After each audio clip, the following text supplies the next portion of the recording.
बिस्मिल्लाहिर्रहमानिर्रहीम अस्सलाम वालेकुम काशकार भाइयों। पिछले दिनों मैंने वीडियो अपलोड की थी जिसमें हमने एसिड को ग्लाइफोसेट के साथ जो मिक्स करके स्प्रे किया था।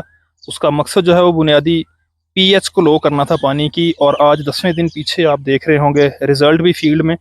तो मुख्तलिफ जड़ी बूटियाँ बशमूल डीला जिसको मूरक कहते हैं उसके रिज़ल्ट, और साथ साथ जो है वो स्प्रे का क्या तरीका है, आपने कितनी डोज इस्तेमाल करनी है, एसिड कितना यूज़ करना है, सारी चीज़ें जो है मैं डिटेल के साथ आपको फील्ड में रिजल्ट्स भी दिखाता हूँ आज 10वें दिन के। और साथ ही जो है वो मज़ीद डिस्कशन करते हैं कि फील्ड के रिजल्ट्स आपके सामने हैं, इसके बारे में ज़्यादा बताने की ज़रूरत नहीं है। डिसाइड आपने खुद कर लेना है कि रिजल्ट्स जो है वो कैसे हैं। यहाँ पे हर तरह की जड़ी बूटियाँ थी। ये कपास भी आप देख रहे हैं। यहाँ पे मैंने वो पैच सेलेक्ट किया है जहाँ पे पहली दफ़ा जब हमने ग्लाइफोसेट का स्प्रे किया गया तो लेबर की गफलत की वजह से ये जगह जो है रह गई थी। तो आप ग्रोथ भी देख सकते हैं जड़ी बूटियों का कितना जो है वो मनफी इम्पैक्ट है कॉटन की ग्रोथ पे। ये यहाँ पे ये भी क्लियर है। यहाँ पे ना सिर्फ जो है वो घास बहुत ज़्यादा थी बल्कि वो एज में भी बड़ी थी, जैसा कि ये आप देख रहे हैं। तो तमाम चौड़े पत्ते वाली, नुकीले पत्ते वाली, डीला, चिबड़ की बेल, कुछ भी नहीं यहाँ पे बचा हुआ। और घास की कंडीशन ये है कि अगर हम इसको आग भी लगाना चाहें तो लग सकती है। और आज 10वां दिन है, हमने इसको स्प्रे किया था।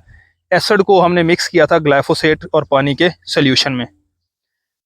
इस हवाले से मैंने वीडियो पहले भी जो इसकी रीज़न थी उस हवाले से जो है वो अपलोड की थी। कुछ क्वेश्चन से हमारे किसान भाइयों के कि क्या वो कपास को जलाएगी, मनफी इम्पैक्ट तो नहीं पड़ेगा उसका। तो देखते हैं हम, पत्तों पे, नीचे वालों पे छोटे पत्ते भी हम देखेंगे।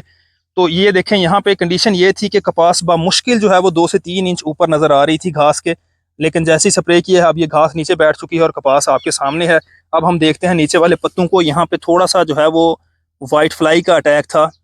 हाँ, जब हमने स्प्रे किया है तो दूसरे दिन हमें पत्ते, तीसरे दिन निस्बतन येलो लग रहे थे। उसकी एक वजह तो ये थी कि घास जो है वो पहले कदरे ऊपर उठी हुई थी, उसके बाद जो है वो जैसे ही स्प्रे हुआ है तो वो नीचे गई है। तो हो सकता है वो पत्ते जो हैं वो घास में घिरे हुए थे तो वो पहले ही पीले थे, लेकिन अब उन्होंने अपना कलर जो है वो रिस्टोर कर लिया है। इससे ज़्यादा जो है वो सिम्टम हमें कोई इस तरह का नहीं मिला। इसके बाद हम इसका जो फ़ायदा था वो भी मैं आपके साथ डिस्कस करूँगा। इसके अलावा अगर कपास के ऊपर पड़ गई है स्प्रे तो यकीनन ये वो पौधे हैं जहाँ पे जो है वो स्प्रे ऊपर भी पड़ा होगा, क्योंकि इनकी हाइट जो है वो बहुत छोटी है। ये देखें, तो किसी किस्म की कोई बर्निंग, कोई किसी किस्म का इशू नहीं है। जो मिकदार मैं बताऊंगा आपने वही यूज़ करनी है। इंशाल्लाह आपको कोई प्रॉब्लम नहीं आएगी। ना सिर्फ आपकी बचत होगी, जड़ी बूटियाँ जल्दी कंट्रोल हो जाएंगी, और उसके साथ साथ जो है वो कपास की आपकी जो रंगत है फसल की वो बेहतरीन हो जाएगी। उसकी जो एक वजह मेरी समझ में आती है, जो लॉजिकल है, हमने एसिड को यूज़ किया है पीएच को लो करने के लिए, पानी का बुखार लो करने के लिए। नॉर्मली 7 से 7.5 होता है, जबकि ग्लाइफोसेट जो है वो 5, 5.5, 6 की रेंज में जो है वो बेहतरीन असर करती है। तो जब पीएच हमने लो किया तो वो पानी तेजाबी था, हमने तार वतर में अच्छी तरह से स्प्रे किया है। तो जब वो ज़मीन के ऊपर स्प्रे पड़ा है तो उसने ज़मीन की जो पीएच थी उसको कदरे जो है वो नॉर्मलाइज किया है, यानी कि थोड़ा कम किया है।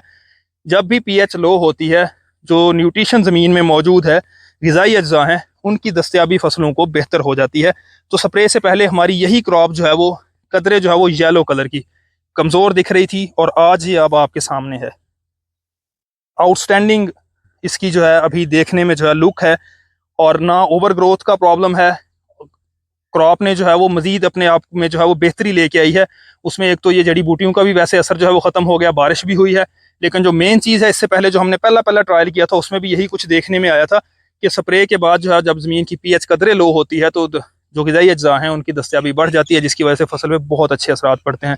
तो ख़र्च में कम, उसके बाद जो है रिजल्ट्स आपको बहुत अच्छे मिलते हैं, जल्दी मिल जाते हैं। 300 मिलीलीटर ग्लाइफोसेट हमने डाल के अकेली जो है वो स्प्रे की थी, उसके रिजल्ट्स इसके मुकाबले में ना सिर्फ कम है बल्कि वो लेट भी है। मे बी अभी 2-4 दिन के बाद जो है वो घास वहाँ पे खुश्क होगा। वहाँ पे कुछ सख्त जहाँ जो जड़ी बूटियाँ थी उन पे इतना ज़्यादा असर भी नहीं हुआ, लेकिन यहाँ पे हमें जो है वो देखने को कुछ नहीं मिल रहा जड़ी बूटियों के कि हम कह सकें कि ग्लाइफोसेट जो है वो कमज़ोर रही है। हमने बड़ी लोकल ही, मैंने पहले भी बताया था कि ग्लाइफोसेट इस्तेमाल की थी। इसमें आपने जो एहतियात करनी है वो ये है कि आपने एसिड लेना है, तेज़ाब, गंधक का तेज़ाब भी बोलते हैं, सल्फ्यूरिक एसिड भी बोलते हैं।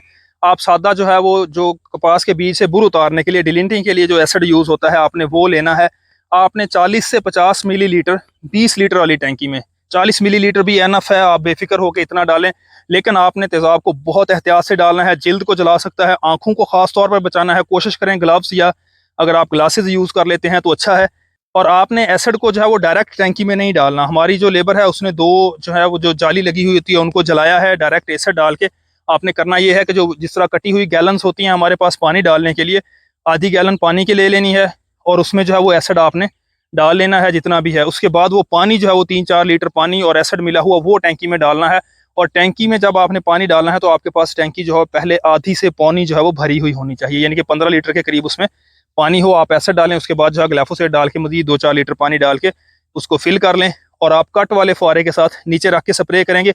अगर ऊपर पड़ भी जाता है हमें ज़रूरत नहीं है। आप देखें इस क्रॉप में अगर हम ऊपर स्प्रे करेंगे तो नीचे स्प्रे जड़ी बूटियों पे बिल्कुल जाएगा ही नहीं, तो फ़ायदा नहीं है। तो आपने कट वाले फुहारे के साथ नीचे स्प्रे करना है।